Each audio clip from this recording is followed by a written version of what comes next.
All right, so I'm sharing my screen again.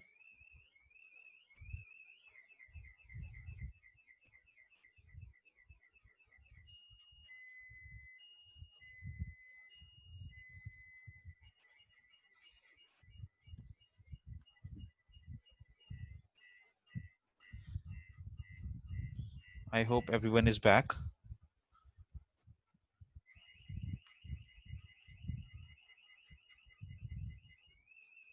Okay, let's continue.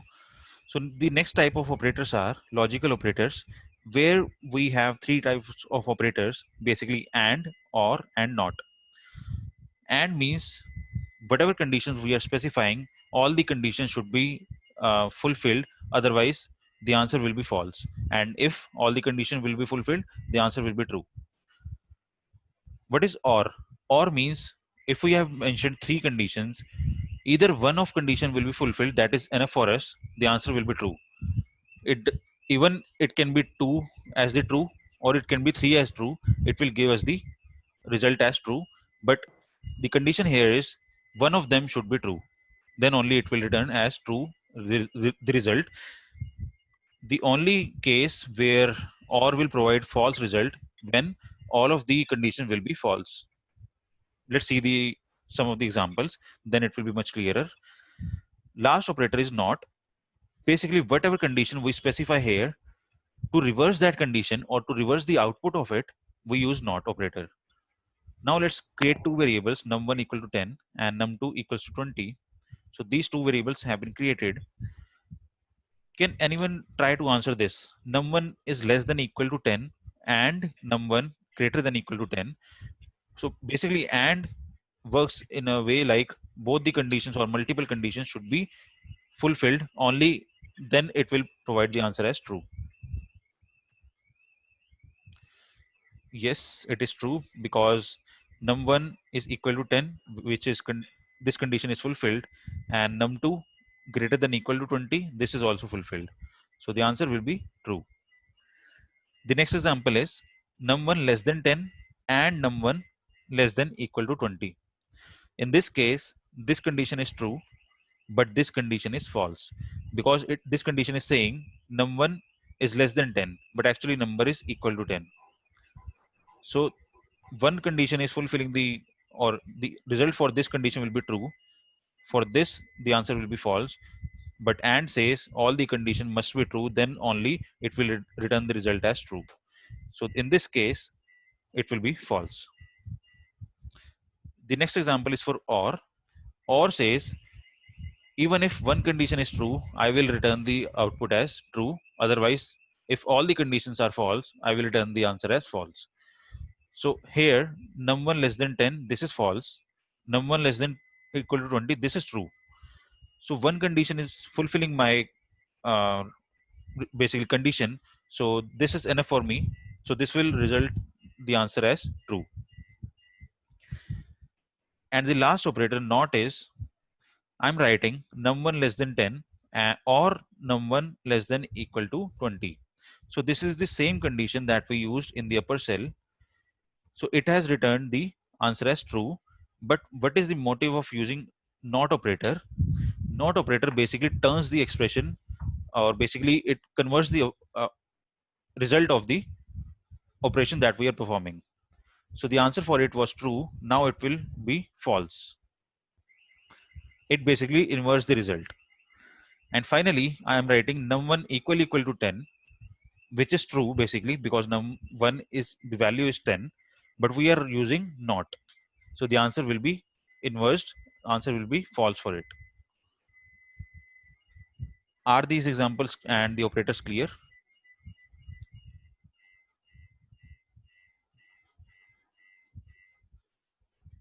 Okay. The fifth type of operators are identity operators. So there are two types of identity operators. Below is the list, like return true if both variables are of same object, and this is operator. The second identity operator is not. It returns true if both variables are not the same object. Let me explain how it works, because there is a like little thing that we need to understand in this concept, which are identity operators. What is an identity basically? Identity represent as the ID, or basically the address location of the memory that we are storing the variables. So somehow identity operators are linked to the ID of the variables. Let's see how it is linked. So num1 equal to 200 and num2 is also equal to 200. And if I write num1 is equal to num2, so the answer will be true because both the numbers are same. And if I write num1 is num2, so it is basically checking if the numbers are same. Yes, the result is same. But why we use equal to operator uh, when we already have is operator, or maybe why we use is operator when we already have equal to operator? So let's see the difference. Right now, let's print the ID of num1 and num2. What would be the IDs of these? Will it be same or it will be different? Can anyone answer? The IDs for num1 and num2 will be different or same? Okay, Kapil is saying it is same. Anyone else?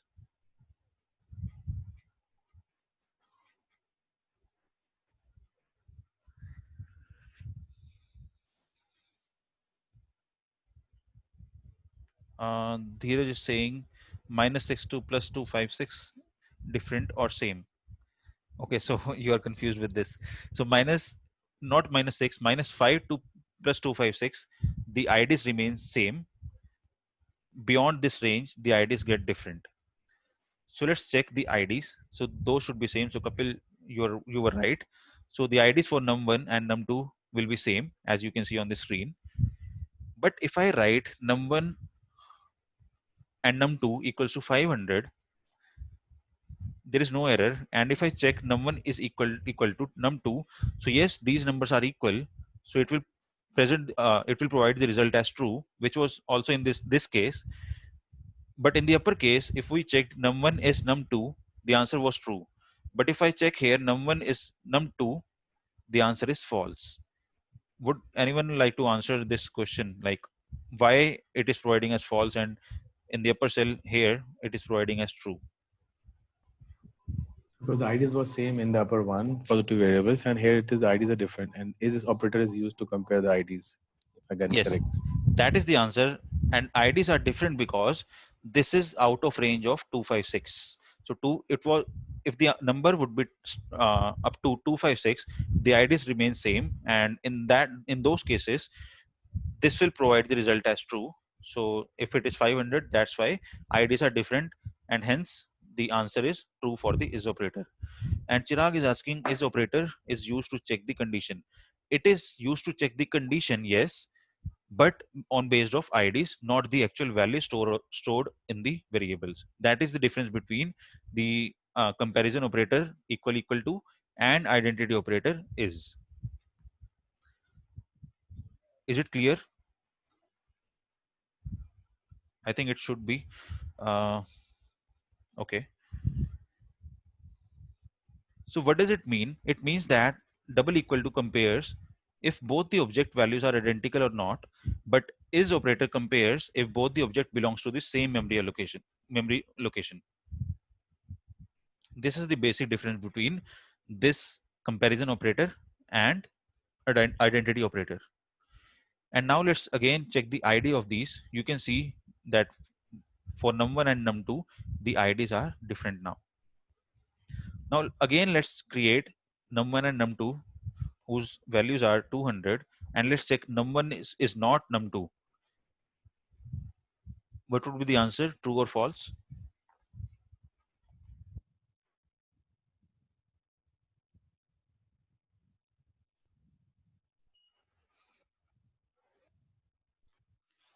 False, that is correct. Yes. So now num1 and num2 values are 500. So num1 is not num2. This will be true because IDs are different and we are using is not. Yes, Vijay, that is correct. So this was all about identity operators. Sixth type of operator is membership operators. So again, membership operators also have two types of operators. First is in and second is not in.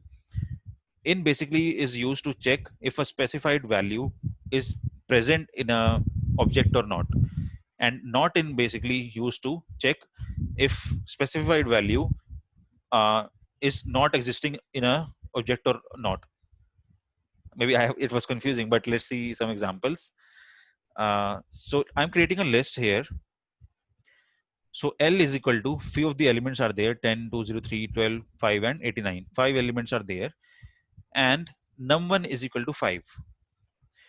Now I want to check if the value 5 exists in this list or not. For that, I can use membership operator, which is in, to check the existence of some element in an object. So object is L, which is a list. It can be tuple, it can be a set. So to check in specific object, we can use num1, in which 5 value stored in L. So if 5 is in L, then it will return true. So yes, 5 is existing. That's why it has returned true. Let's check 12 in L. It is also returned as true because 12 is there. Let's check 56, which is not there. So the answer is false because 56 doesn't exist in list L. And the next operator is not in. So 56 not in L. This is true because it doesn't exist in L. 89 not in L, but 89 is there. So this will be false because it exists there. This was simple, I think. So maybe if there is any question you can put up. Otherwise, the last operator we can discuss.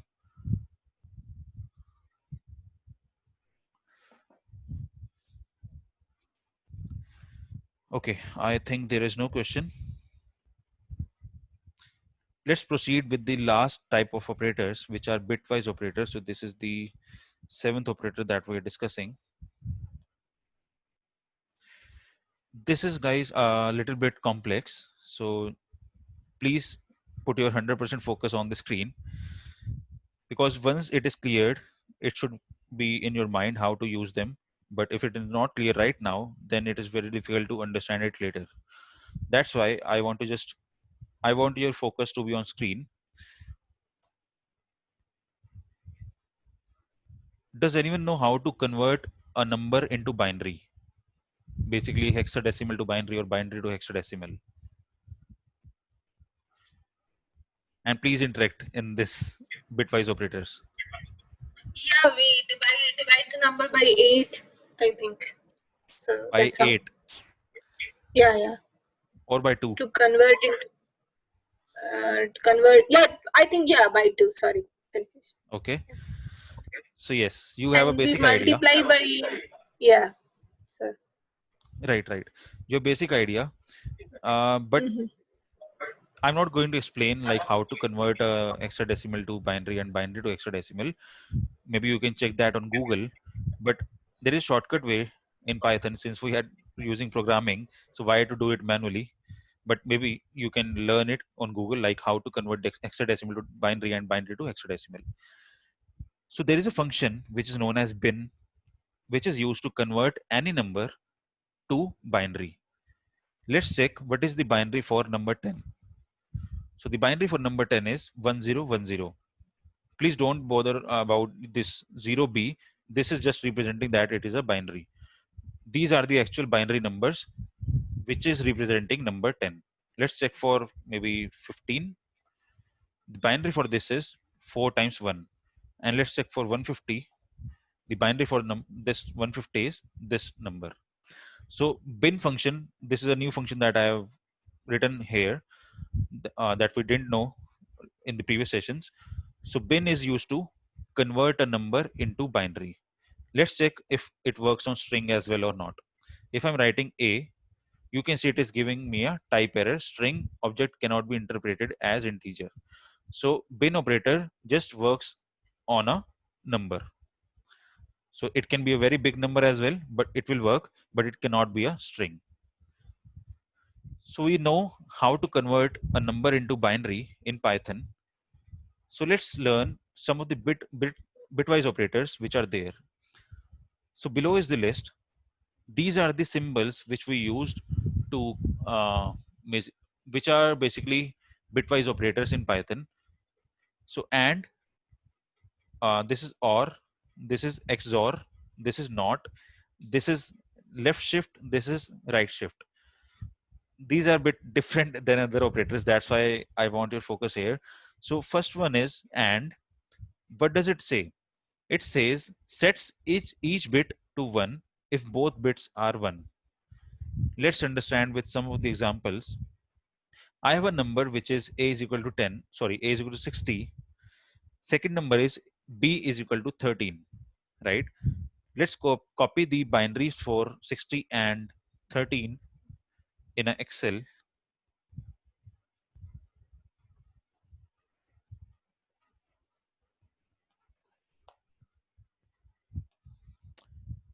We will see the result in the Excel.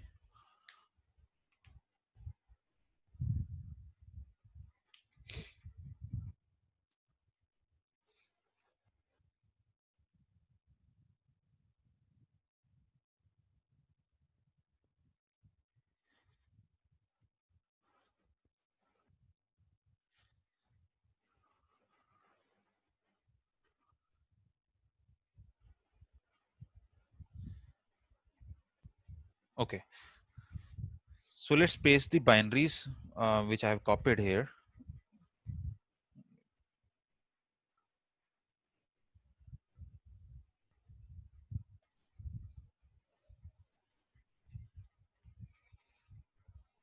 I have to copy it again. So this is the binary for 60. This is for 60. This is for 13.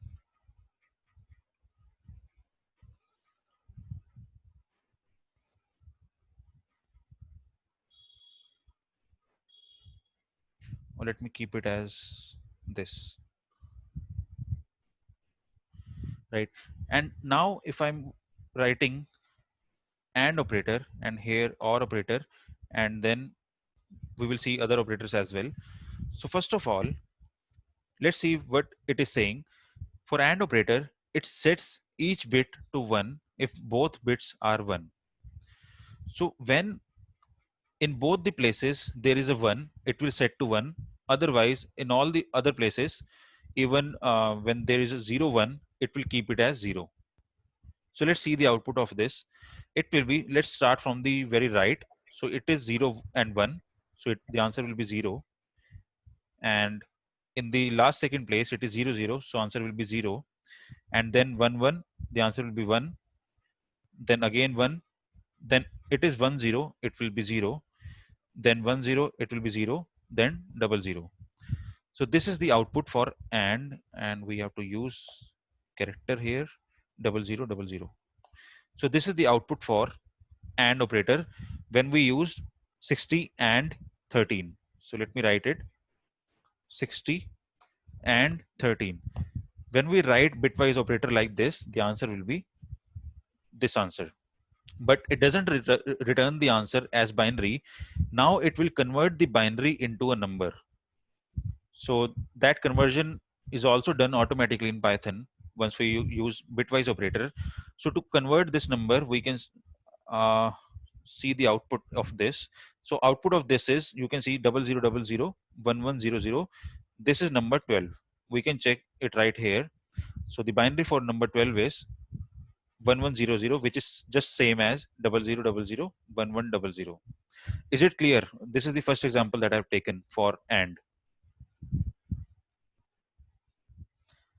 This can be a little confusing, but yes, this is how it works. All right. Now let's take the another example, which is OR. This is the second operator that I'm discussing. So let's understand what OR does. So it sets each bit to 1 if one of bits is 1. Let's go to Excel. This is OR and I'm writing 60 or 13. So whenever there is a 1 in any of the cells, the answer will be 1. Let's start from the very right. So it is 0, 1. So answer will be 1. Then it is 0, 0. It will be 0. 1, 1, 1. Then again 1, 1. It will be 1. Then 1, 0. It will be 1. Then again 1, 0. It will be 1. Then 0 and 0. This will be the answer. So this will be the answer, 00, 4 times 1 and 0, 1. Yes, Kapil, that is right. So now let's see कि कौन सा number है. So for that we can see it is 61, and we can just verify. So 4 times 1 and 0 1. This was our answer in Excel as well. So similarly, there are other operators like third operator is XOR, which is denoted by this sign, and sets each bit to 1 if only one of the two bits is 1. Right? So sets each bit to 1 if only one of two bits is 1. So what are those cases? It will be, this is XOR. So the answer will be, it is 0 1, so answer will be 1. Then it is 0 0, answer will be 0. When there are both ones, it will be again 0, because it sets to 1 only when one of the cells have 1, and when there are both ones, it will be again 0. Then 1 0, it will be 1, 1 0, it will be 1, 0 0. So answer will be 1 1 0 0 0 1. So 1 1 0 0 1 is the answer. And works to as multiplication, and OR works as addition between two binary. Okay, I'm not sure about this. Maybe you're right, but I am just writing or maybe solving it as I wrote in the notes. So yes, Kapil, that is the answer, correct answer. Similarly, we can try other examples. Maybe you can try it yourself, how this was computed. So this is simple, not. So it is basically conversing, or sorry, not conversing, it is inversing the values of it. Inverts all the bits. So I'm using the example of minus, so not minus, tilde a. This is a tilde sign, and we are using a. So a is 60, and the binary for 60 is this. Let's see the output. So I'm doing the last one. So 60 is this binary. Let's just do the opposite of it. So at the end it is 0 0. So let's write 1 1, and then it was 1 1. 4 times 1. So let's 4 times 0. And at the very beginning it is 0 0. So we will write 1 1. So this is the inverse of number 60. And let's check the output. So the inverse is minus 61, which is 1 1 0 0 0 0 1 1, which is our answer. All right, so maybe we can do the other two, which is left shift and right shift, or I can give you an overview of it, because this is little different from others. So what is left shift? Left shift is used to shift the values or shift the bits to the left. If there are bits like 1 1 0 0 0 0 4 5, not 4 5, 1 1 1 1 0, and if I'm doing left shift up to 3 digits, right, up to 3 bits, what would be the answer? So these 3 bits will be removed because we are shifting it to left. So these 5 bits will come at the beginning. Let's write double triple 0 1 1 0, and then at the end zeros will be added. The bits that you are removing, for the replacement of those bits, the zeros will be added to the end. So this will be the output of it. Let's see the example that is given in this cell. So A left shift 2. So we are shifting 2 bits from A. So A is 60, and the binary of this is 0 0 1 1 1 1 0 0. So we are shifting 2 bits to the left. So these 2 bits will be removed, and the answer will be 1 1 1 1 0 0. And at the end, we should add the replacement of these 2 bits. So 0 0 will be added at the end. So you can see the answer 4 times 1 and 4 times 0. Similarly, or maybe opposite of just left shift, there is a right shift. So the value we are taking is, we are doing the right shift of A. So now 2 zeros will be added at the beginning, and 2 bits will be removed from the end, because we are doing a right shift. So it will be 0 0 0 0 and 1 1 1 1. Are these bitwise operators clear to everyone? Because I cannot see everyone is answering in the chat, because I can see only Anusha, Kapil, Dheeraj, or maybe Chirag who are answering.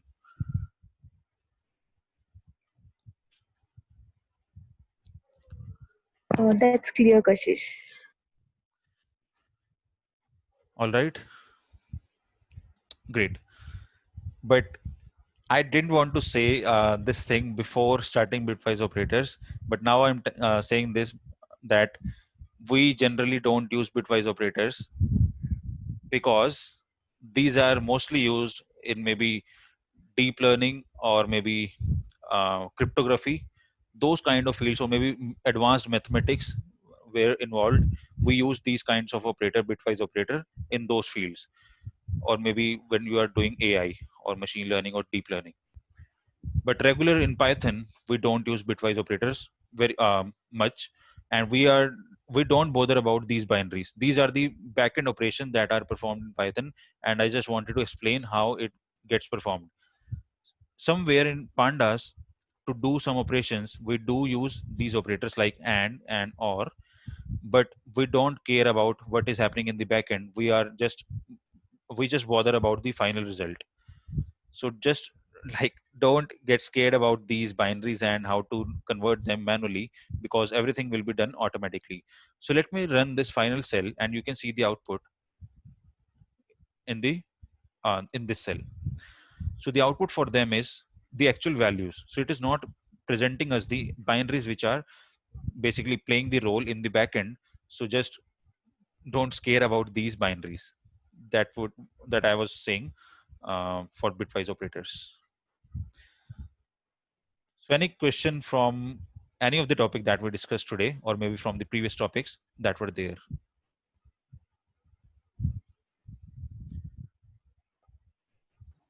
No, all good, all good. All right, great. So in the next session, we will proceed with conditions. I wanted to cover some conditions today as well, but this is not possible because we are already past our time. So that's all for today, guys. And please put your questions in the WhatsApp group, because that always remains silent.